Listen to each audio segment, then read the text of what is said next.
Welcome to The Late Show, everybody. I am Stephen Colbert, your host.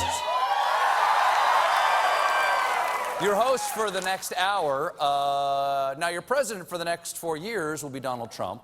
And get used to it. No, it's the deal. It's the deal. Suck it up. Now, on Friday, in case you didn't catch this, down in your neck of the woods, down in Baton Rouge. Baton. That's right. Donald Trump was down there, and he held a rally where, spoiler alert, he talked about himself. You know, Time Magazine, they were both nice and a little bit wise guy yesterday. They gave me the Person of the Year. It used to be called the Man of the Year. Now it's called the Person of the Year. That's good. They're politically correct. They were very politically correct. Yeah, and Time Magazine isn't even the most PC magazine. That title goes to PC World Magazine. Oh, World, that's the one. Now, fun fact, Trump wasn't done complaining. Who would rather have it be the Person of the Year? A couple of people. Who would rather have it be the Man of the Year? Maybe why that could be why the magazine business isn't so great.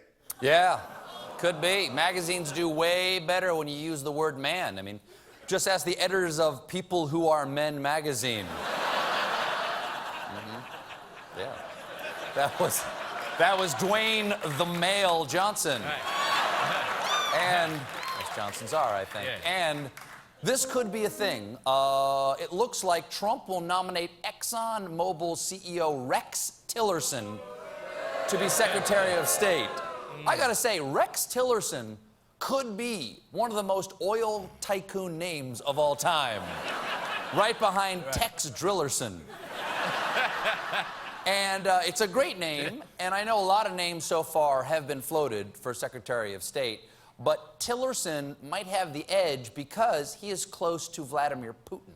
In fact, in 2013, Putin gave Tillerson Russia's Order of Friendship.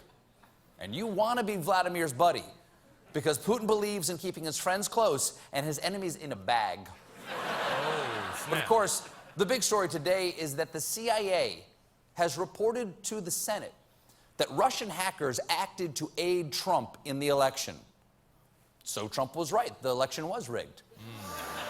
Now, this huge surprise is no huge surprise. Because back in October, we know the CIA told the White House that Russian hackers were involved, but the CIA did not release the report because they didn't want to sway the election. That's the FBI's job. Now, the CIA's FBI fans. FBI fans. Let's sway that thing. Like swaying them on. Swaying them on. The CIA's proof is that Russia hacked both the DNC and the RNC, but did not release whatever information they got from the Republicans. Possibly because nothing in the RNC emails was as bad as what Trump was saying out loud. Apparently, Russia's goal was to undercut confidence in the integrity of the vote. Well, it didn't work. I still have complete confidence in the vote. It's my faith in humanity that's been shattered. So, what do we do? What do we do? What do we do about it, even if it's true? If this proves to be true, what on earth do you do now? Well, Democrats and Republicans in the Senate are calling for a bipartisan probe into Russia's suspected election interference. Oh, great. There's nothing more reassuring than the words, "Don't worry, Congress will do something." They're on it. Crack team. Top men.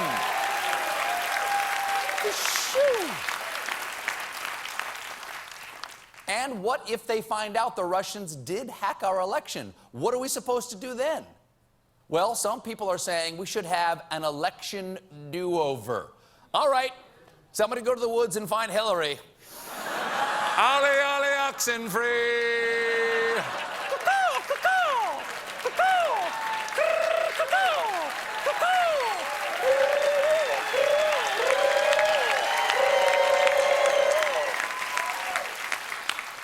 Do it. Fundraiser, fundraiser.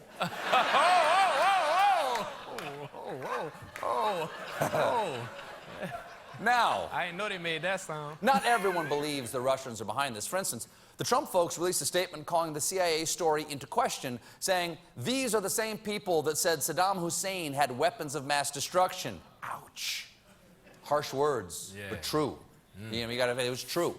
The CIA should have done what Donald Trump did in the lead up to the Iraq War. Take every position possible, then later just pick the one that made you look best. But this is unprecedented.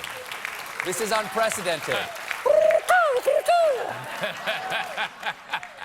Our electoral system may have been hacked by a foreign power led by strong, virile, and magnetic Vladimir Putin. Putin is #1 rock and roll party president who have too many muscles for shirts. And I'm sorry, hold on. What's going on? What's up with my prompter?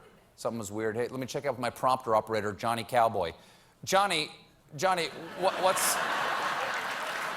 Johnny Cowboy, everybody. Johnny Cowboy, you guys know Johnny. Johnny Hello, Cowboy, what's happening with my prompter? Hello, Stephen. Your teleprompter is A-OK, Yankee Super Bowl. It's got a lot of pro-Russia stuff in it here. Stephen, idea that Vladimir Putin is fantastic #1 super hunk is it's not pro-Russian. It's just fact. Disney World Coca-Cola, am I right? I'm not gonna fight with Disney World Coca-Cola. You're right about that one. Now, so my prompter's not hacked, Johnny? Your prompter is not hacked, Stephen. Not hacked. Make America Blue Jeans Cindy Crawford. Johnny Cowboy, everybody. Listen, stay with The Late Show. Many laughs occurring with John Goodman tonight. Now make greetings toward John Baptiste and